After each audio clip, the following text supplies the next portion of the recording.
our program for the evening. Something very special.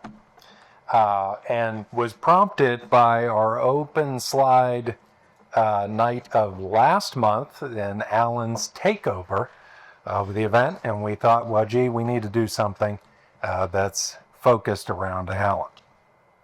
So Mr. Gass, who in my opinion needs no introduction, a living legend in Colorado, a modern master architect with a body of work spanning over 70 years. I think most of us here and on the call know him well. And I think the program that he's going to give tonight is going to be more than his introduction for all of us. So with that, welcome, Mr. Gass. May even be too much. I'm not sure I know when to stop. Well, my first venture into practice was under the name you see below, Alan Golin Gass, Architect AIA.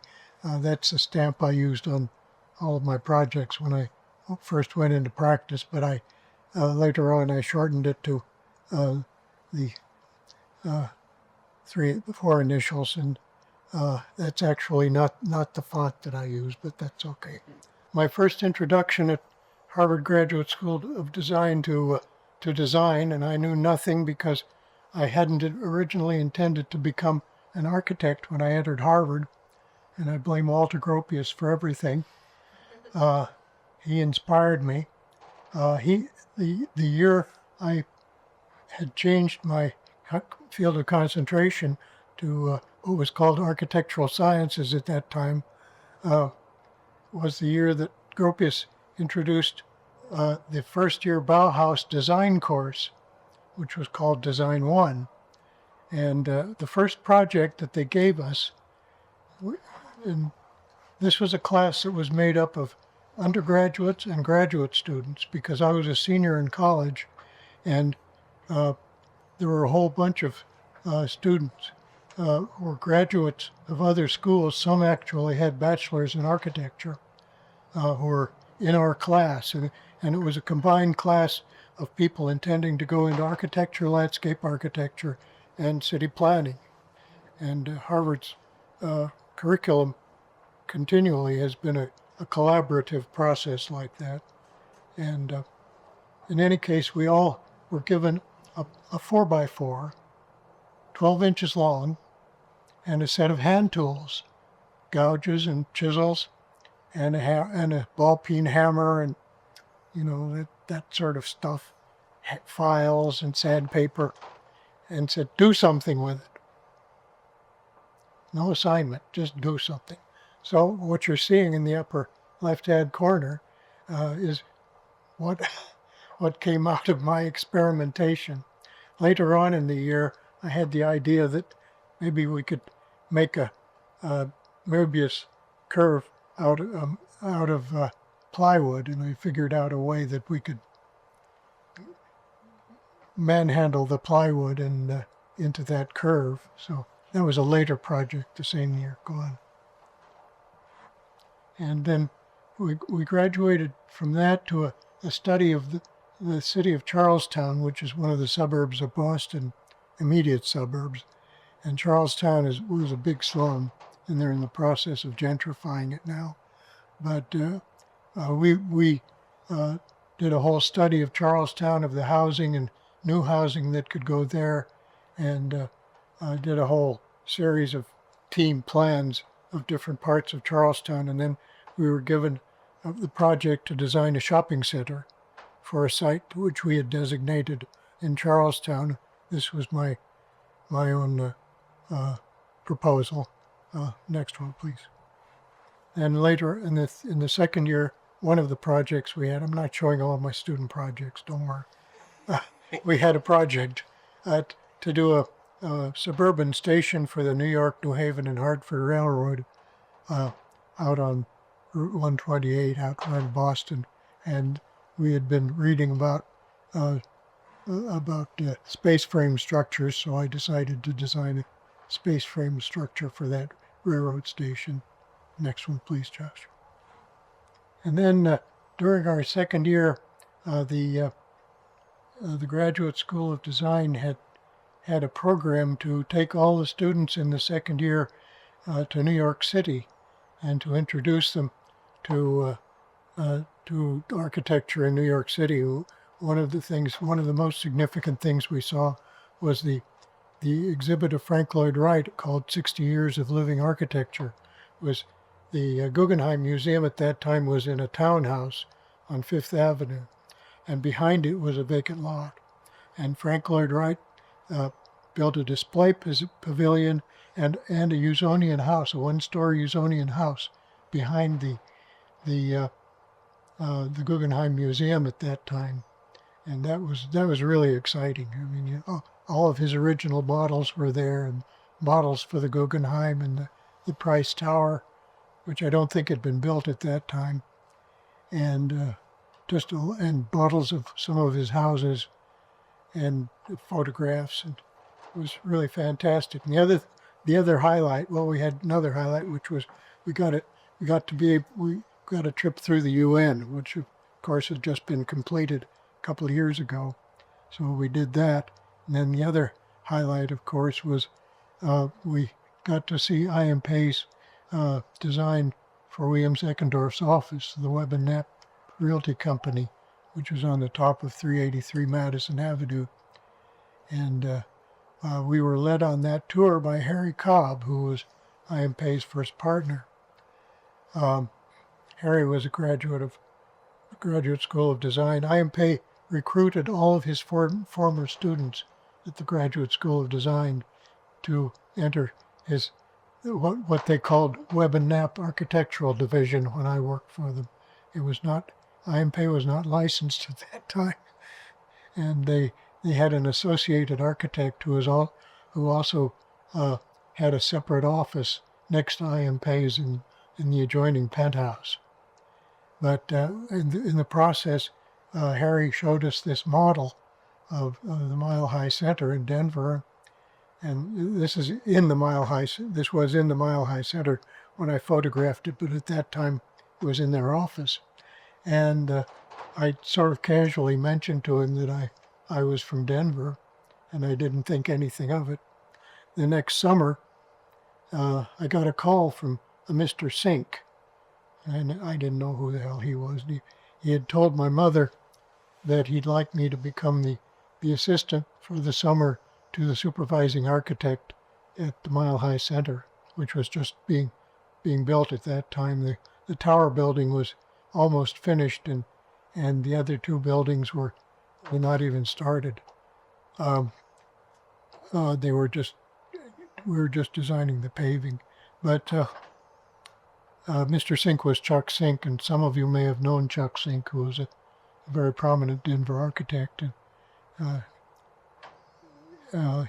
he worked with Eason Leonard. Eason Leonard managed the project, and he had a co-worker in the Pei office named Leonard Jacobson, who succeeded him halfway through the summer. Both of them succeeded also in becoming partners of I.M. Pei. And Eason Leonard actually met when he was called back to New York that summer. His job was to manage the office, so he was my great contact. So let's see the next one. So this is the project. We're jumping back and forth in time now. So at the beginning, and Josh, there's the end of the wall right there. So this is a transportation building, which is no more. That was demolished after Philip Johnson finished the United Bank Tower, and of course the Cosmopolitan Hotel, which was demolished, and the Denver United States National Bank was converted from the original only Sears and Roebuck store in Denver. And hold on.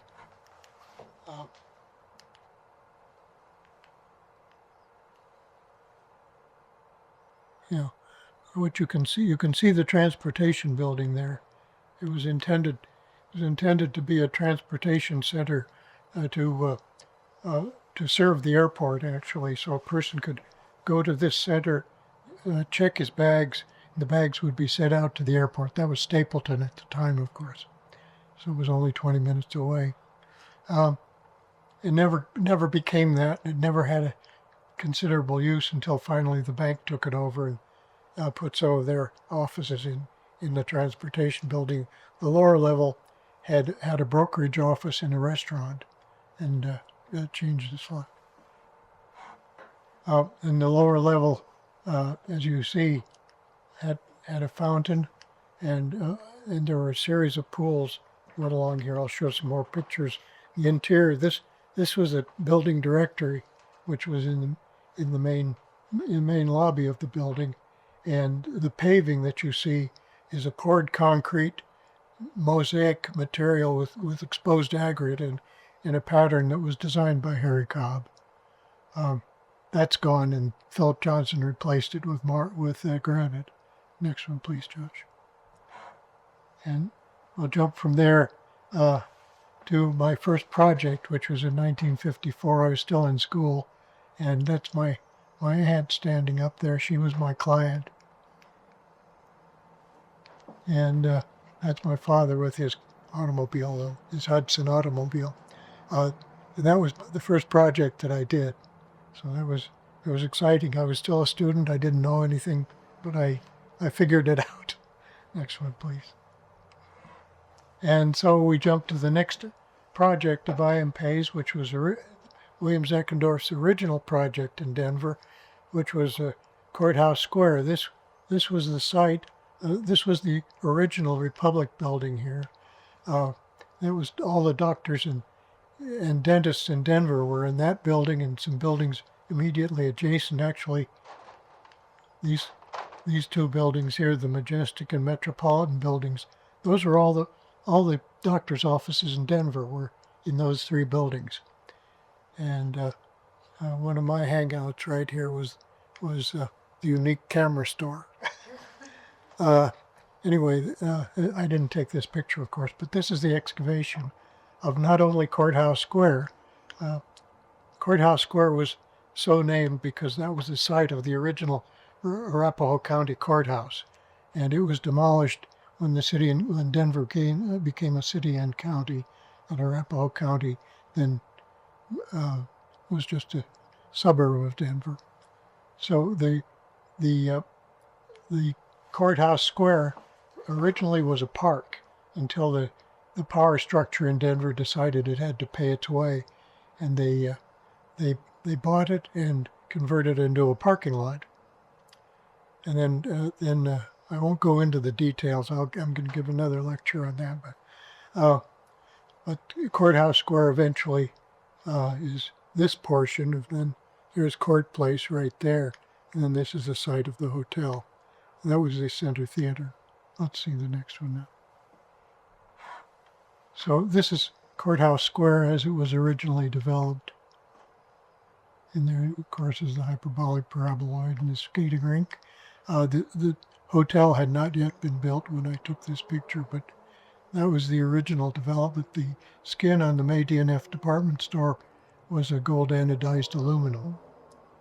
And it did have a few windows in it. The panels could be replaced at any time with windows. But Fred Kummer, who had the hotel that he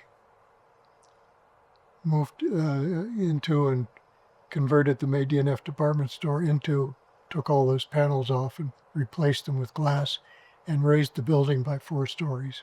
Next one, please. And so there's the hyperbolic paraboloid right after it was finished. When we tried to save the hyperbolic paraboloid, I went to New York and met with I.M.Pei and Harry Cobb. We figured out a scheme to try to save it, but it didn't work. So next one, please. And this is the project that I worked on when I came back from Europe. I went to work full-time in New York for I.M.Pei. I had worked during various vacations in I.M.Pei's office in New York when I was in school for 2.5 years, and then just before I went to Europe, I worked for a couple of weeks. And then I When I came back, I worked in the office for a year. The major project I worked on was Kips Bay Plaza, and our friend Joseph over here grew up in Kips Bay Plaza. I could show you the apartment, actually. This picture, seriously. North tower, one floor below the top, the M line, so towards the south. So the facade facing east. East facade, yep. And right there. like 7 windows from the south side go north.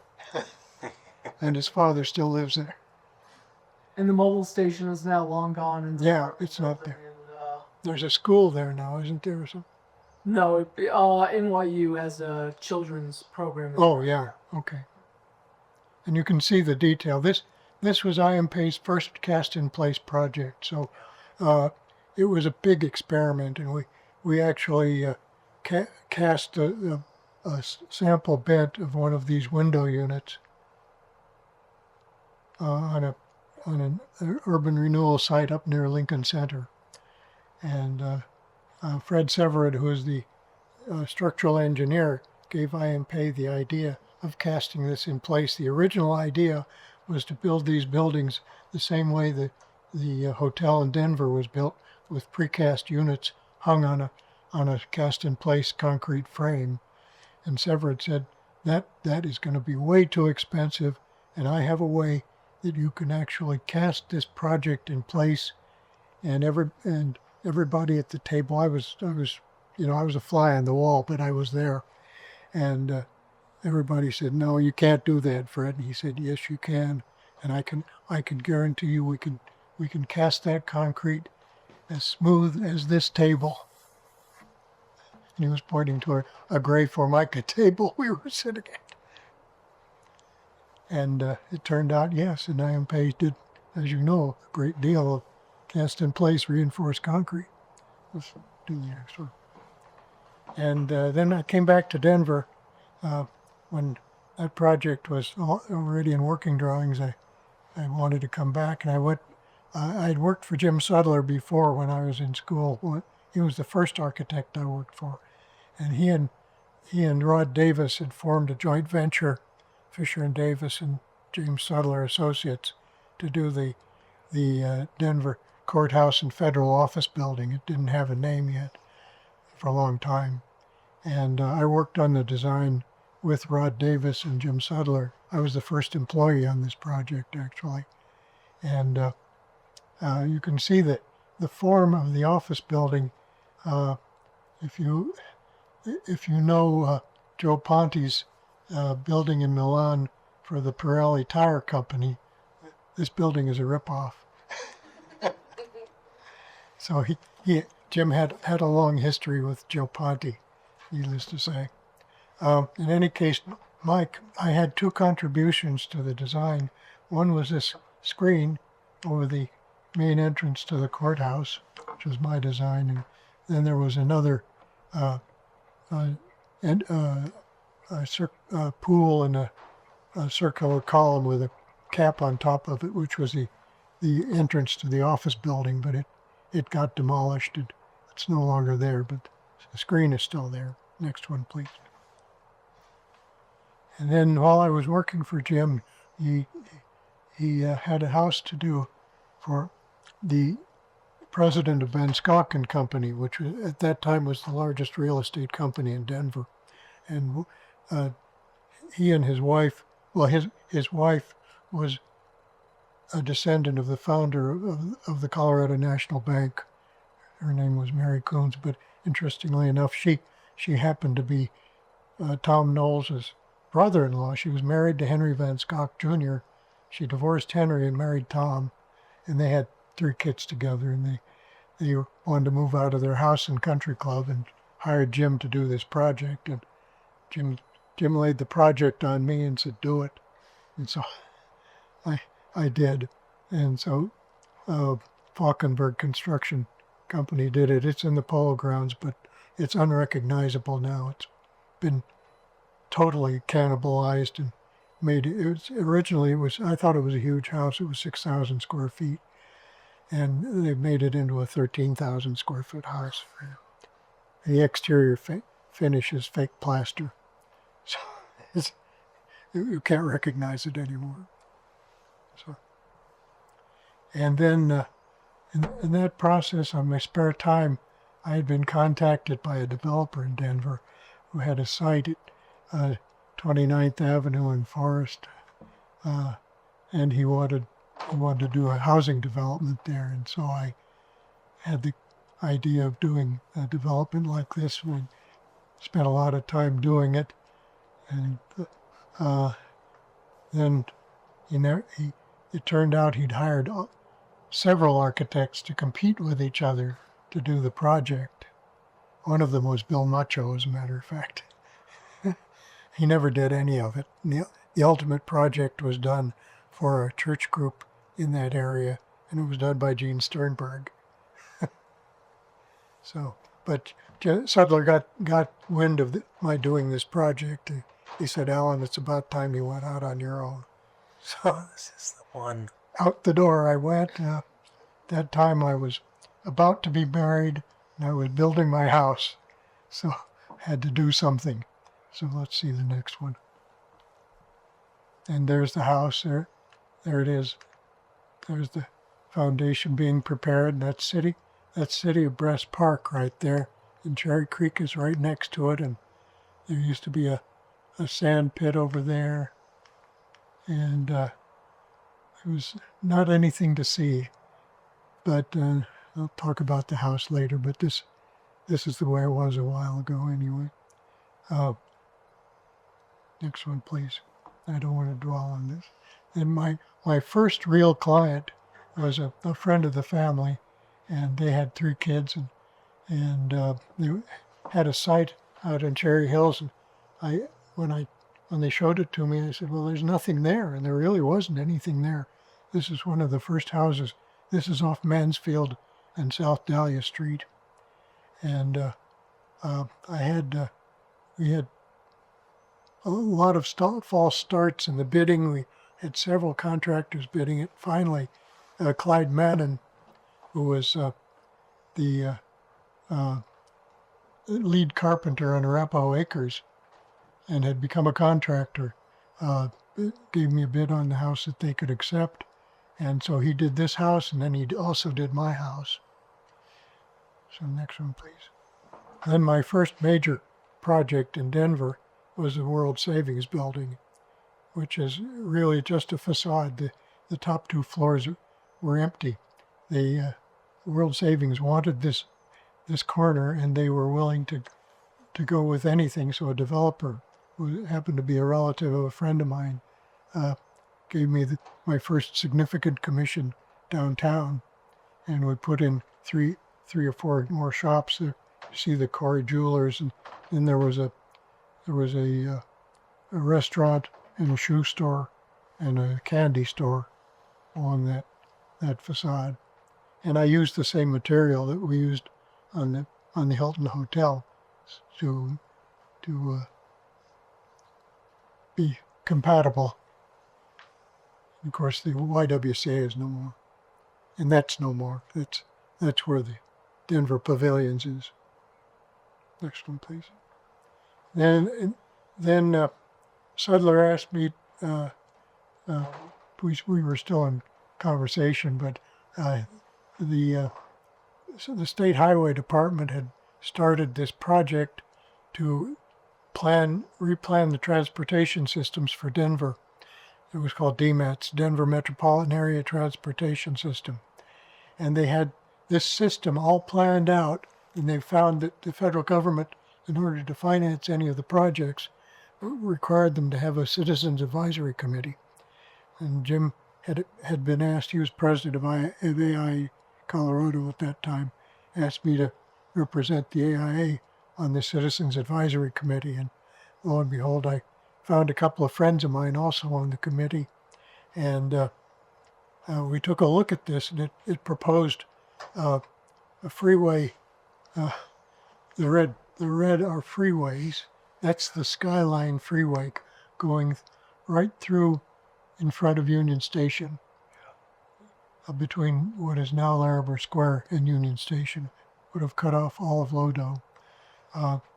then the Columbine Freeway would have come up here around Milwaukee, I think. I'm not sure. No, not. Or maybe Clarkson. And then, of course, there was the Mountain Freeway, which went up 6th Avenue. Sorry, it's that one. We got all of those eliminated except for I-70, which had already been built. And we finally, after a long period, we got I-470 changed to C-470. We convinced Dick Lamb to, as he put it, drive a silver stake into I-470. We succeeded in getting it renamed to a state highway rather than a federal highway.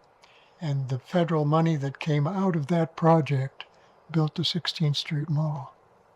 So let's see the next one.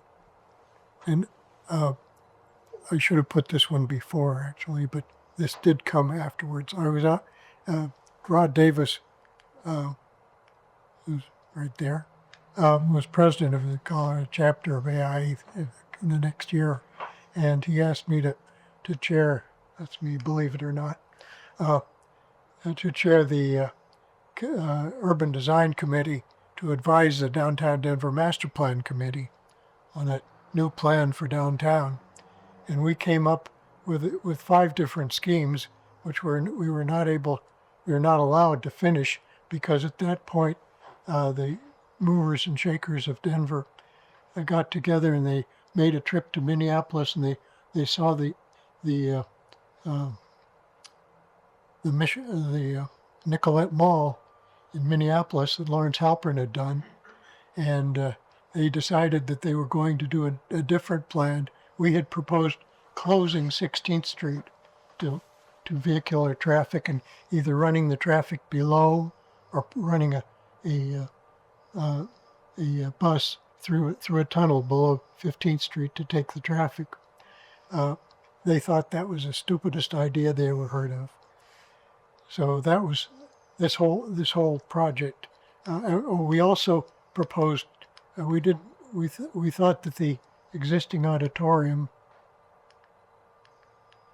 was going to go away, and so we proposed putting the new proposed convention center on the axis of California Street. And they thought that was idiotic too, so they decided that they would put the new convention center between Champa and Stout, which was Kurgan Hall, of course. And of course, where is the convention center now? It's main entrance on California Street. So we tended to be jumping ahead of the time all the time. Next one, please.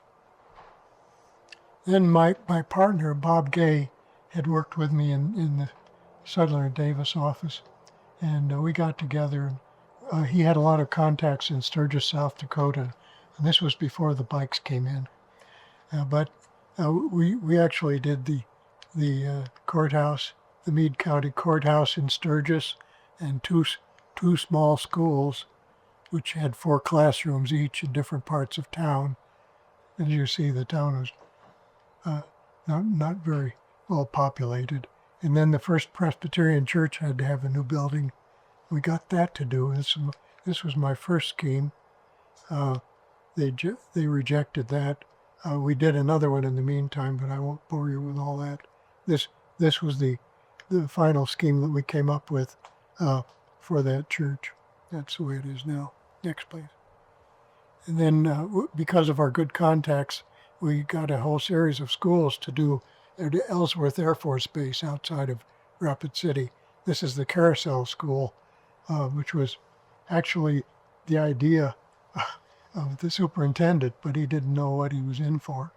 But I was able to adapt a wood framework into those hyperbolic paraboloid shaped valleys for the Carousel School, and we were successful in getting an AI award for the school, which was nice. Next one, please. And then another project we got was cork room there. The developer I did the road savings building for redeveloped the Hampshire House Hotel on the ground floor. And they redeveloped the whole building and put a restaurant and a bar into the ground floor of the Hampshire House. And that's cork paneling on the walls. It's the reason it's called the cork room. And then I designed these custom chairs, which some of you may know I'm trying to find for that room. Next one, please. And then the last project that Bob and I did together, Bob decided to move back to South Dakota, is a Sigma Delta Tau house at DU, which I was very much influenced by Lou Kahn at that time. And that building was designed originally to have a third story, but they didn't have enough money to finish it. So we had it planned to do the third story at a separate time, but that didn't happen, and that sorority dissolved, and the building was sold to Colorado Public Radio, and this was Colorado Public Radio's headquarters for about 20 years. And then Colorado Public Radio moved out onto the South Valley Highway, and this is now the Tri-Delt House. Next one, please. And after I closed the Denver office, I joined Jim Johnson, and immediately after I joined Jim, I did one project for him, which was a prison project out at the Federal Correctional Institution in Lakewood, which I don't have a picture of. But my best friend bought a lot at Starwood in Aspen across the street from John Denver, and asked me to do a house for him. So the original, this is a time shot, so you'll have to understand. The original house is this, and that's part of the original house. This is an addition which I put on the house in 2000. And the idea was that they had 3 children, a lot of grandchildren, and they wanted, when they came to the house frequently from different parts of the country, and they wanted a place where they could hide out away from their family. So I built the addition so that they would have their master bedroom would be here facing all the great mountain views. This would be my friend's study right here. And then I remodeled the existing house and resided the whole thing and changed all the railings. So this is the way the house is now. Unfortunately, my friend died 4 years ago, and they sold the house, and it's now for sale. The original house cost $65,000, and I think they sold the combined project for $2.5 million, and they want $7.3 million for it now. That's Starwood. And then Jim gave me another house to do, which was the house for an attorney. This is in Lakewood on South 5th Drive, West 5th Drive. And there's a Vislin house, is a house that Michael Paya found and publicized it in Westward, which was very nice of him. But it's a house that I like very much. It's been bought 3 times recently. You can't see it. It's got trees all in front of it, so it's hard to get a picture like these anymore. But there's a courtyard behind this wall, and then that's the garage right there. So the same wall. Next one, please. Then in the process, while I was working for Jim, I obviously couldn't stay out of stuff, so I got lured into doing a Holocaust memorial for some friends of mine, and they'd convinced the city of Denver to dedicate a triangle of land at south of Anna Street and Parker Road in Yale, and call Bobby R. Park. And I won't go into the details, but it took us 12 years to do the project, but we hired Lawrence Halprin to do the design, and they did this fantastic design. One of his partners, actually, Satoru Nishita, did the design, and he also designed Skyline Park in Denver, the original Skyline Park. So he did a fine job. There's me. I'm president of the foundation. Sorry, what was the name of this park? Bobby Yar Park. What is it? Bobby Yar Park. It's a Holocaust memorial. Sure. Bobby Yar was one of the first massacres of the Holocaust. Bobby Yar is a ravine outside of Kiev, and the the so-called Sonderkommandos, rounded up the whole remaining Jewish population of Kiev, about 30,000 people, and brought them out to this ravine of Bobby Yar, and methodically over the period of about 3 days, machine gunned them and dumped them into the ravine. That was just one of the massacres that the Nazis did. The gas chambers were the last element of the final solution, not the first.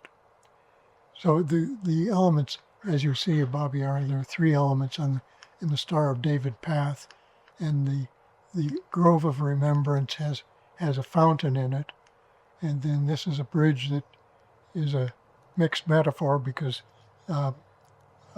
railroad cars were not used at Bobby Yar, but they were used for the Holocaust, and so that's part of the detail. And then this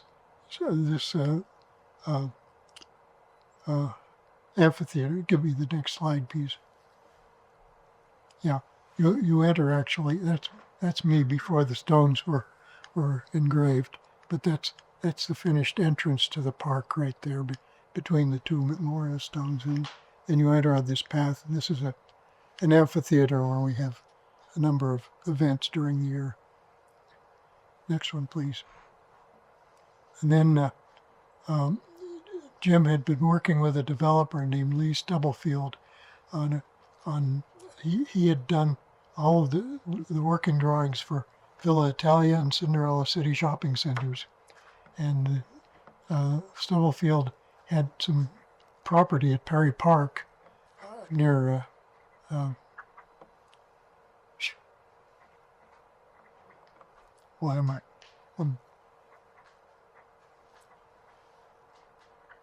Larkspur. Perry Park is outside Larkspur, and asked Jim to design a development to go in Perry Park. So we designed Spring Canyon, and this is a design I did for Spring Canyon, which never happened. The only thing that happened was a Perry Park Country Club, which I didn't have anything to do with, but one of the other fellows in the office did. Next one, please. And then at the same time, Stubblefield had the idea to design some condos in Manzanillo, Mexico, which I did design, and this is the original design drawing, and these are photographs of the finished project. We did not do the working drawings or the inspection. We had absolutely nothing to do with preparing the project, but you can see just how faithful it is to the original design, and I was shocked when I saw that. And later I found out some of my friends at KKBNA, a structural engineering company, actually had condos in that project. And then a friend of mine who was indeed a Holocaust survivor, Jack Greinberg, was a wheeler-dealer petroleum guy, asked me to design. He wanted a concrete house. He was born in a town which was in Poland originally. It's now in Belarus, but the houses he lived in were all stone houses. He didn't want a frame house. He wanted a concrete house. So I used some of my knowledge from my IMP experience to design a concrete mix to expose, and we designed this with the design drawings, and there's the original rendering, which is not exactly what was built, but that house is now. We wanted to put a metal roof on it originally, a copper roof, but the neighborhood architectural committee would not allow it, so we had to put a shake shingle roof on it. But finally, Jack became chairman of the architectural committee and allowed himself to put a copper roof on it. So, sadly, he died about 3 years ago. Next one, please. Where's that house, Howard? Pardon? Where was that house? It's on South Dassa Drive. It's a block east of Holly in Cherry Hills, Okay. 4600. Jim Johnson actually built his own house a block away from here on Holly.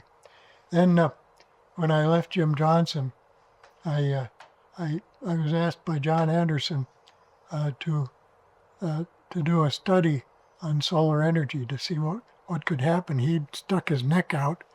He'd gotten a commission to do Community College of Denver North Campus on a big site in Westminster.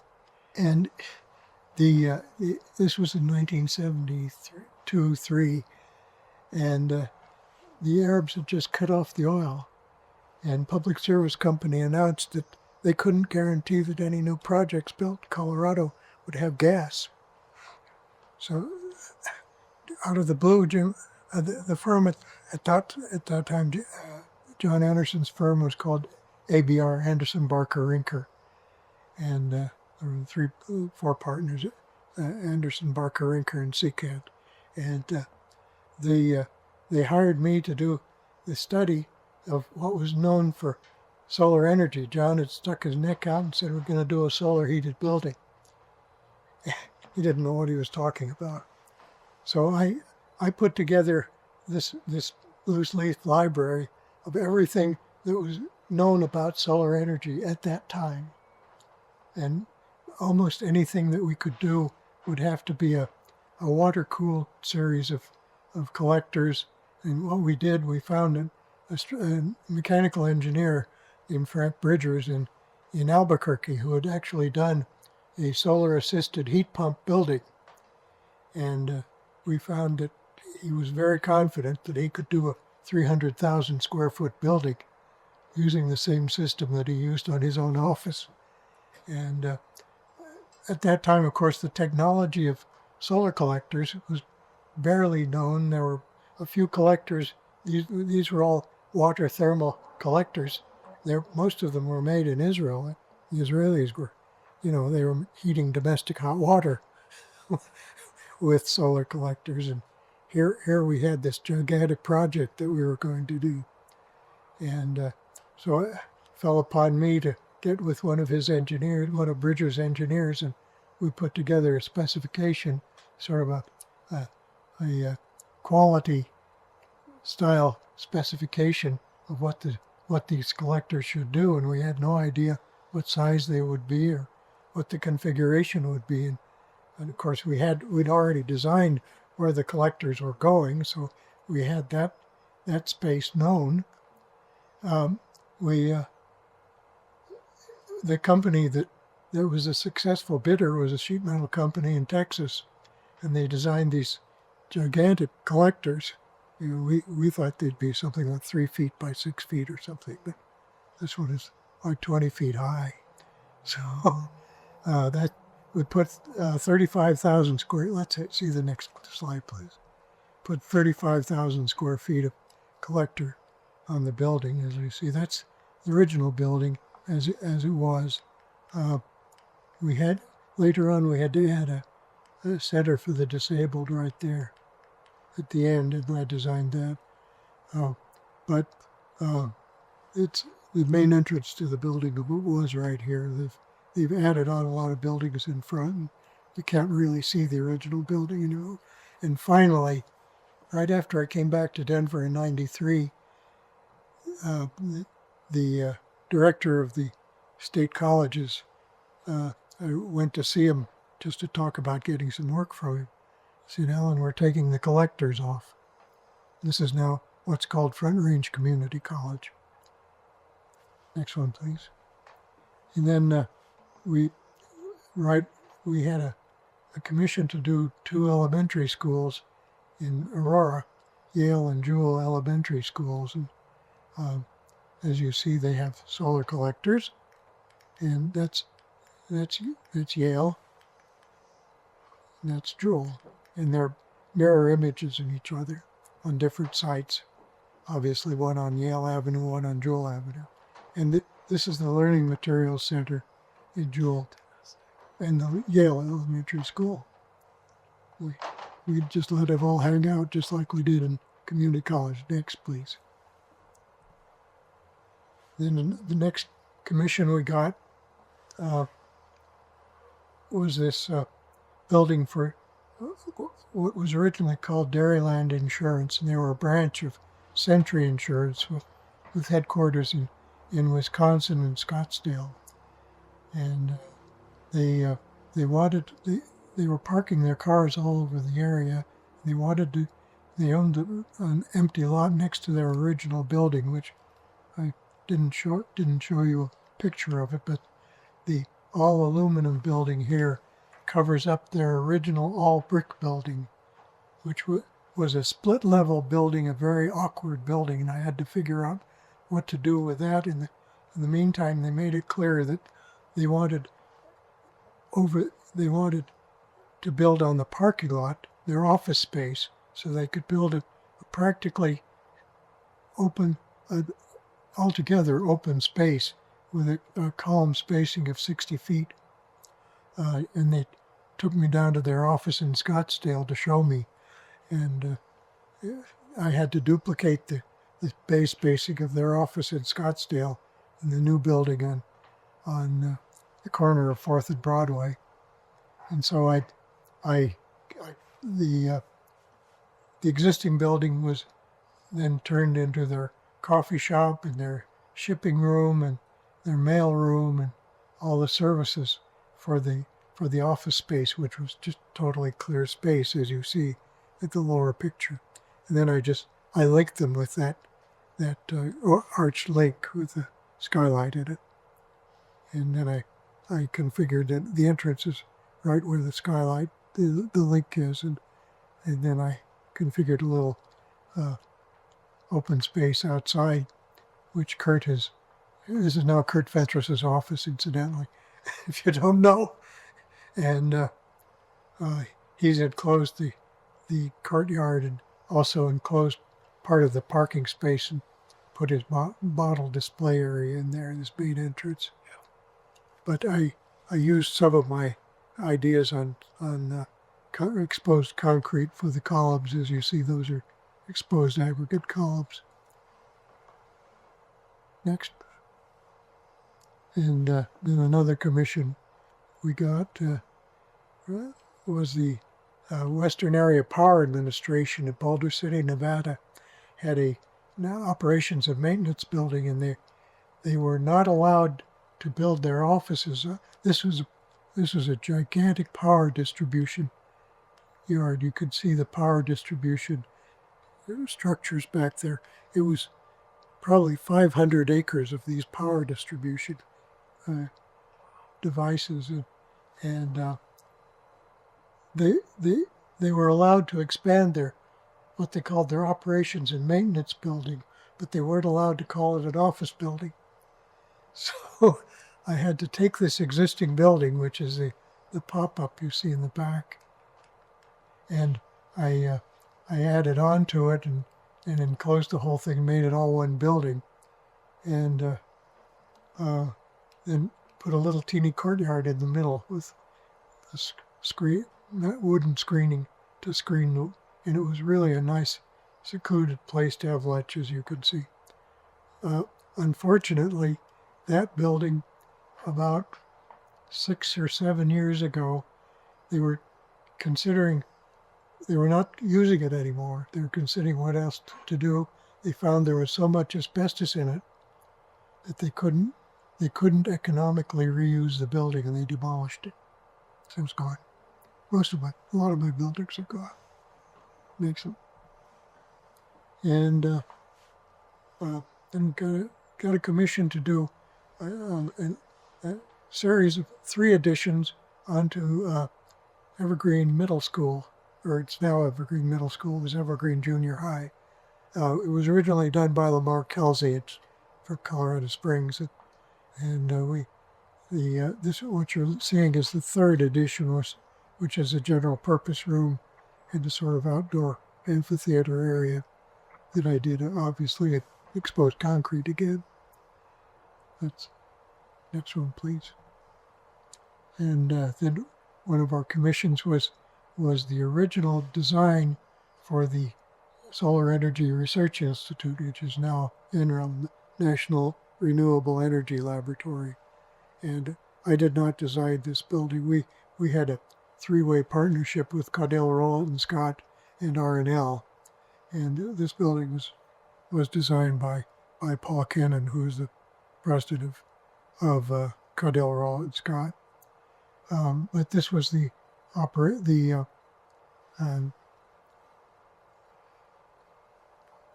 laboratory building to develop alternative fuels, actually.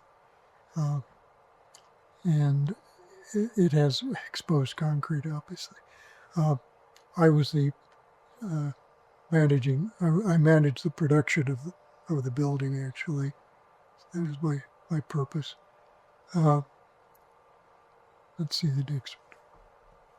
Go into the details. I was asked by a landscape architect to become the urban design consultant for them on the redo of part of the Auraria campus for a new building for the University of Colorado.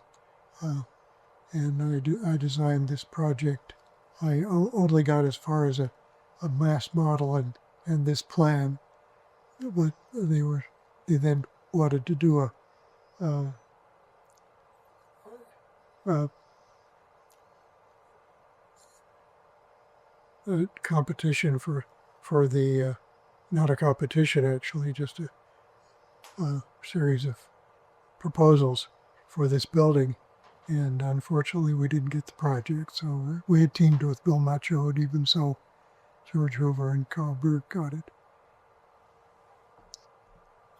And then this is, I'll put in one of the last projects. This is Chatfield High School. And we did succeed at doing a little solar on this project, which is that little bit right there.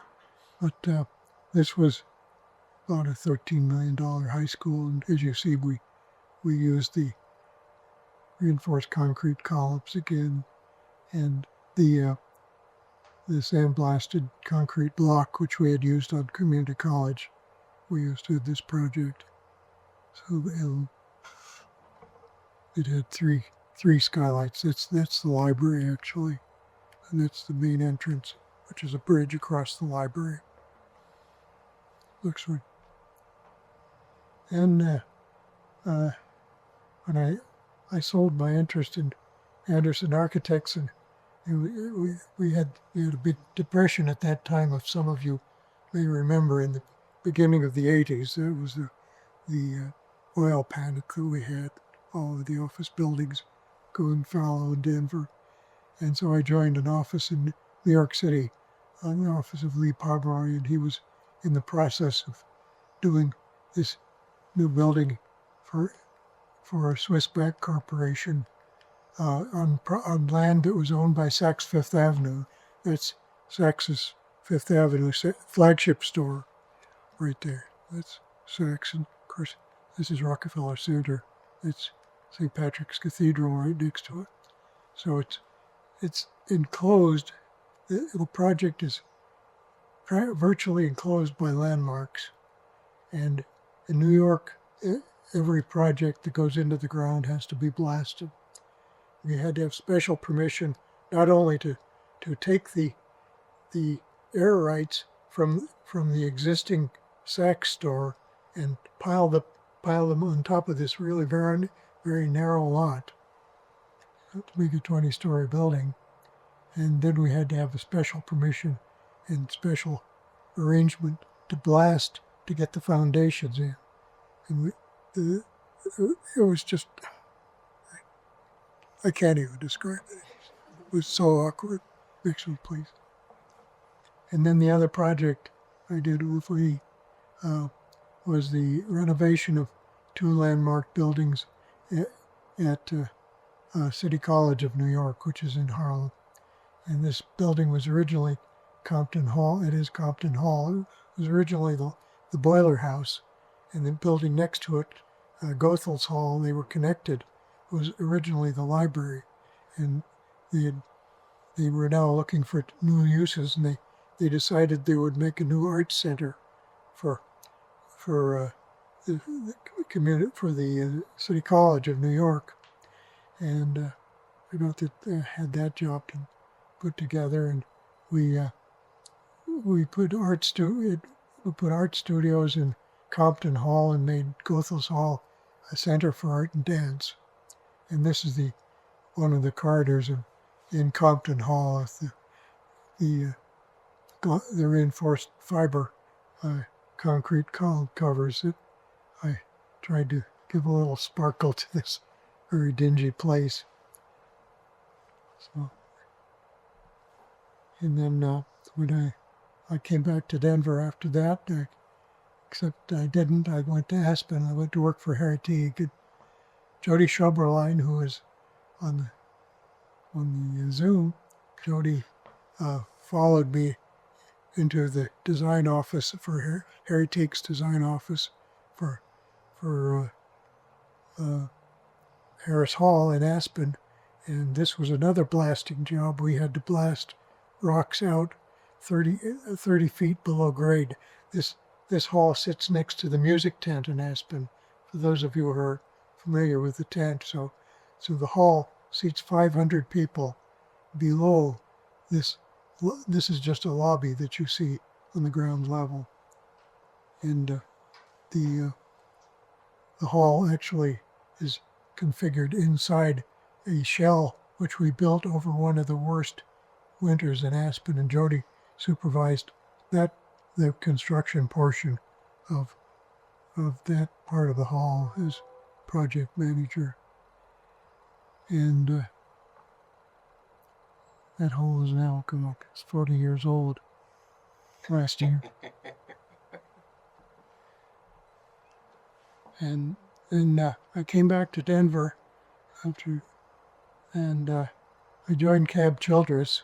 I'm not showing you the projects I did with Cab because we had a really minor part with those, but he and I did get an addition and remodeling of a school in Lakewood, which had been done by Bill Mucho much earlier. It was a 1960s school, and I put this addition on the school, but I had nobody to work with. Cab was already going out to DU as the university architect, and so I designed this project, and I teamed up with Fisher and Davis, or with Fisher Partnership at that time, and as I mentioned, to Maria Cole was one of the people who helped me produce the drawings for this project. But it's a new administration area, and that's the new lobby, the administration area, and a new library.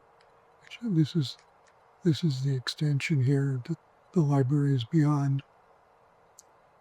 So that's out in Lakewood. That's a third project that I actually did for Jeffco Schools. Next, please. And that's the end of the story right there. Happy birthday.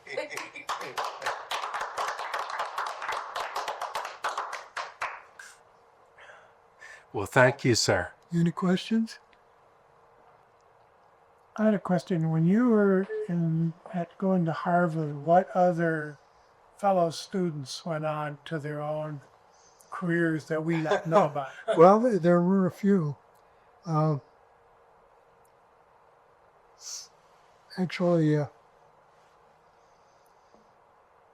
was a well-known firm in Boston, Notter and Feingold. I don't know whether you have heard of them, but they were a year below me. And actually, Notter worked for me. I was art and layout editor of the yearbook at Harvard, and George Notter actually worked for me on that yearbook. And then, although I didn't know him, and I didn't know he was even there. Frank Gehry was there at this. He was a couple of years ahead of me at the same time. And all of my PACE people were like 2 and 3 and 4 years ahead of me. So I didn't know them until I went into the office, and And I found all these Harvard people in IMP's office. When you were working in New York, it sounds like you did short stints there and then you'd come back. Were you traveling back and forth, or were you Well, I had, working in New York? after I worked for Easton Leonard in Denver, he said anytime you have a couple of weeks between terms or spring vacation or summer vacation, come down to New York and we'll find something for you to do. And so I did that for, I don't know, 4 or 5 times. And they were only 2 weeks at a time mostly. And spring vacations were only a week, but you know, I got exposed to everything they were doing at that time, which were at that time were the projects in Denver.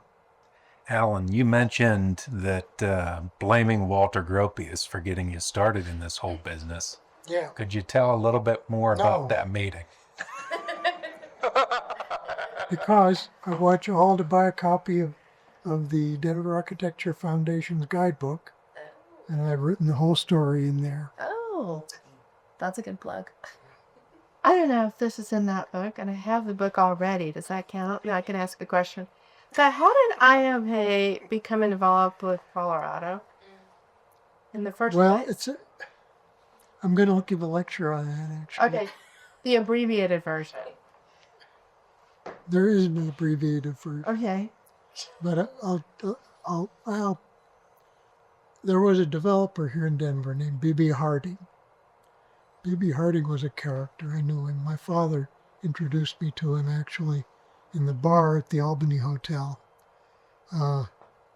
He was well up in his years at that time, and everybody thought he was a big joke, but he actually built the first auto dealership in downtown Denver and the first filling station in downtown Denver, and he developed the land for Lowry Field.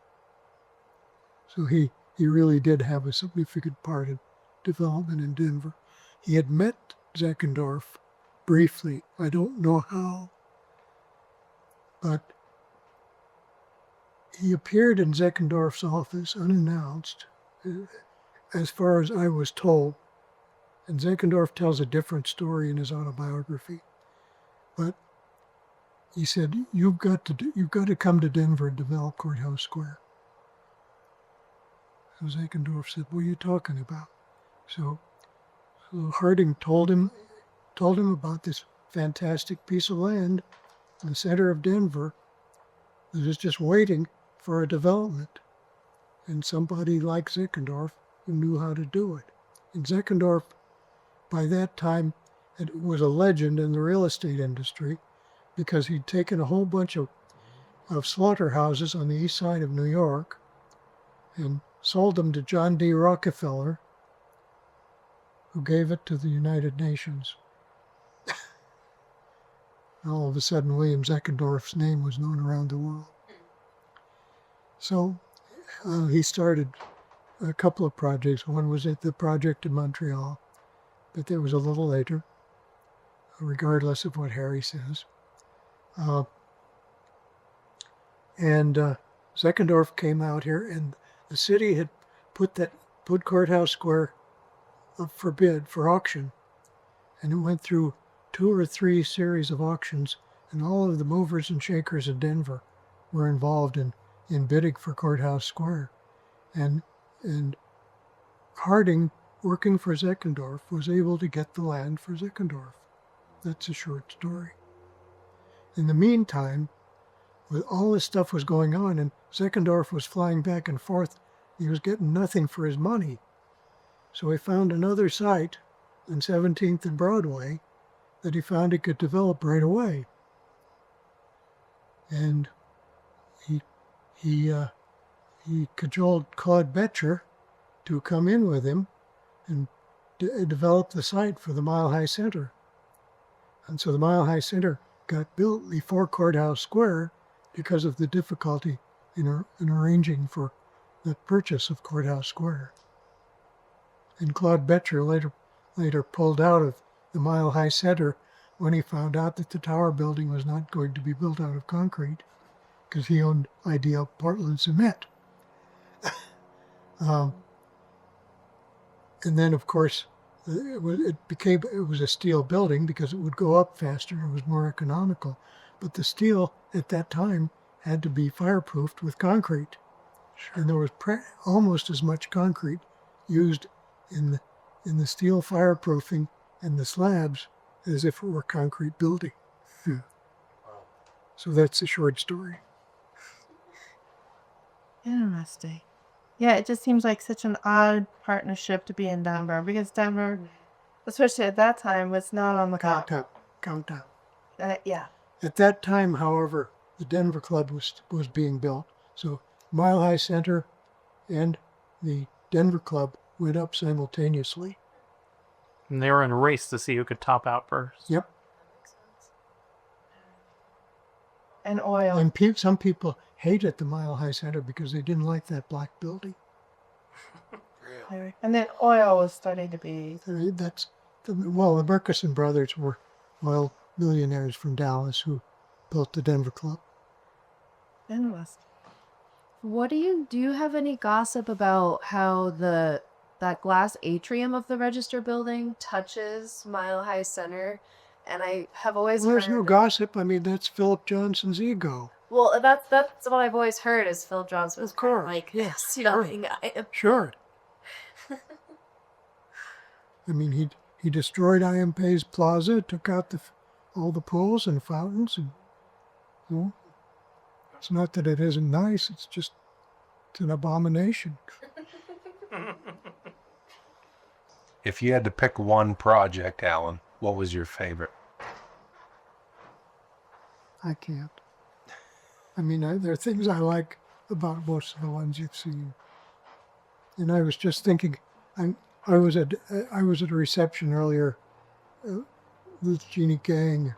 And I was thinking, looking at the projects, the ones that I designed, you could put all my projects into one of her projects. So your daughter decided not to become an architect. But she's quite creative. As a perfumer, she's very creative. Thank you, Al. That was my thing. Sounds deal.